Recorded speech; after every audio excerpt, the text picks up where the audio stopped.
ఈరోజు first time దేశంలో తొలి non GMO popcorn maize hybrid విత్తనం ఇక్కడ ఆవిష్కరించడం, రైతుల్ని సన్మానించడం నాకెంతో సంతోషంగా ఉంది.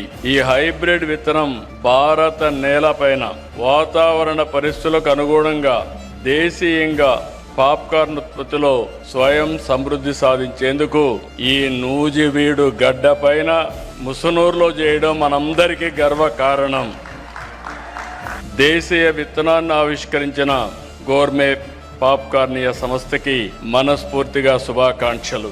ఈ సంస్థ ఎండి పట్టాభి రామారావు గారు, వాళ్ళ ఫ్యామిలీ అందరికీ తెలుసు, కానీ ఇప్పుడు కొద్దిగా వెనకబడ్డాం. ఆ ఫ్యామిలీ ఈస్ట్ గోదావరి జిల్లాలో ఎస్పీబీ పట్టాభి రామారావు గారు ఆ రోజు కేంద్రంలో మంత్రిగా ఉండడం, వీళ్ళ చిన్న తాత సత్యనారాయణ గారు మళ్ళీ ఎన్డీఏలో వాజ్పేయి గవర్నమెంట్ లో మంత్రిగా పనిచేయడం, అదే మరి వాళ్ళు ఎప్పుడో షుగర్ ఫ్యాక్టరీ పెట్టి రైతుల్ని ఏ విధంగా ఆదుకోవాలని ఆదుకున్న చరిత్ర.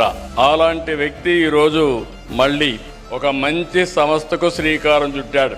ఈరోజు మీరు ఒకసారి చూసి 2014లో ప్రారంభించారు. ఎగ్జాక్ట్గా 11 సంవత్సరాలు.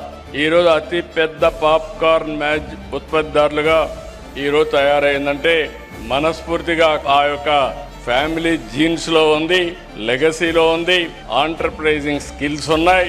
ఒక బ్రహ్మాండమైన ప్రాజెక్ట్ ని స్టార్ట్ చేసి చాలా తొందరలో షార్ట్ టైంలో దాన్ని సక్సెస్ చేశాడు.